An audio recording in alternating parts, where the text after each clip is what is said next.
प्यार करता हूँ, ऐसा वैसा, तू इस्लाम की स्टडी कर और फिर मेरे घर वाले मान जाएंगे। एक फ्रेंड रिक्वेस्ट और फिर 13 साल तक खत्म ना होने वाला दर्द। मध्य प्रदेश के इंदौर की एक 18 साल की लड़की बीबीए की पढ़ाई कर रही थी। सपने थे, करियर था, पर फेसबुक पर हुई एक दोस्ती उसकी पूरी जिंदगी निकल गई। पीड़िता का आरोप है कि उत्तर प्रदेश के मुजफ्फरनगर के रहने वाले युवक ने खुद को नवीन राणा बताकर भरोसा जीता, फिर दिल्ली बुलाया, लेकिन दिल्ली पहुंचते ही सब बदल गया।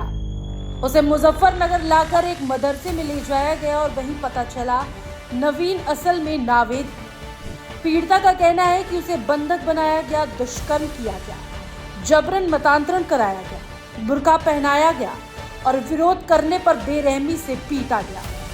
महिला का दावा है कि 13 सालों में 2012 में उसके 5 निकाह कराए गए, 2 बार हलाला कराया गया और हर बार उसकी जिंदगी को एक नए नर्क में धकेल दिया गया। पीड़ित महिला का आरोप है, जब वो नमाज पढ़ने से मना करती तो उसे मारा जाता, जब विरोध करती तो उसे निर्वस्त्र कर पीटा जाता।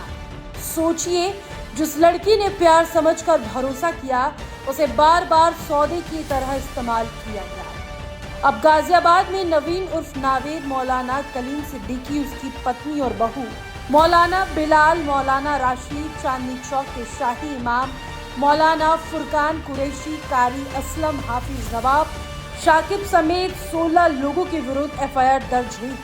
इनमें से एक आरोपी खालिद हुसैन को गिरफ्तार कर लिया गया है। फिलहाल पुलिस मामले की जांच पड़ताल में जुटी है, साथ ही दूसरे आरोपियों की तलाश लगातार जारी है।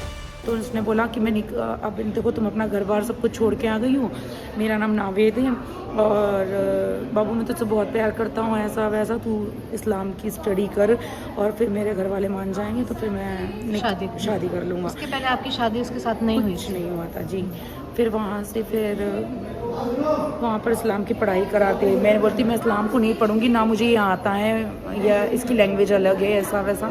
तो उसने फिर बोला कि नहीं, तो उनको पढ़ना पड़ेगा। वो वहाँ से चला गया। मदरसे का क्या नाम था? मदरसे का नाम नहीं पता। मेरठ का मदरसा था, बस मेरे को व्यू याद है, बहुत डरावना था। वो ऊंची ऊंची दीवारें, छत की भी, कि कोई बंदा बाहर भी नहीं जा सकता था, ना कोई आ सकता था। और मदरसे के अंदर क्या करवाते थे वहाँ पर? वहाँ सुबह 4 बजे उठ के तहज्जुद की नमाज़ पढ़वाते थे और फिर फजर की नमाज़।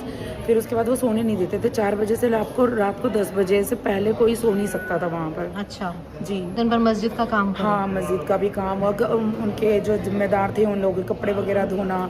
हमें खाने में सिर्फ लाल चटनी और चावल मिलते थे और रात में लाल चटनी और रोटी दी जाती थी। पर हम ये सिर्फ स्पेशल उन लड़कियों के साथ ट्रीटमेंट था जो हिंदू थे। और मुसलमान लड़कियां भी थी वहाँ पे? हाँ, वहाँ पर, क्योंकि वो हम पे नज़र रखती थी ना, कि हम लोग बाहर ना जाएं, कहीं निकले नहीं, हम लोग कहीं बात ना करें, इसलिए वो लोग हम पे नज़र रखती थी। अच्छा। हाँ। फिर मतलब आपने इस्लाम कबूल कर लिया था? नहीं, मैंने कोई इस्लाम कबूल नहीं करा। मेरी उससे शादी नहीं हुई। फिर वो नावेद आया ही नहीं वहाँ पर। उसके बाद मेरी शादी हुई किसी मौलाना से, उन लोगों ने करा दिया। जब मेरे को मतलब मदरसे से फुलत लाया गया ना, तो वहाँ किसी मौलाना से शादी करवाई। फिर उन्होंने तलाक दे दिया कुछ महीने बाद। फिर उसके बाद में उन्होंने तलाक देने के बाद में फिर कुछ दिन की इद्दत वो होती है, वो निकाली मदरसे में ही। फिर दूसरे से शादी हुई, फिर उसने तलाक दिया। फिर उसने हलाले के नाम पे हाँ, हलाला हुआ था, हलाला करवाया। फिर उसके साथ दोबारा रही। फिर उसके बाद उसने फाइनली तलाक दे दिया। फिर चौथे एक आदमी से, जो अभी मेरा हुआ है क्लियर नहीं हुआ है, अभी तो वो चल रहा है कोर्ट में केस। हाँ। उससे हुआ, तो उससे शादी हुई। उसने फिर अपने जीजा से हलाला करवाया। और अब ये कहानी केवल एक लड़की की नहीं, ये चेतावनी। सोशल मीडिया पर हर नाम सच नहीं होता। भोली भाली डीपी के पीछे सच्चा चेहरा नहीं, विकृत मानसिकता वाले दरिंदे भी होते हैं। एक क्लिक आपकी पूरी जिंदगी बदल सकता है।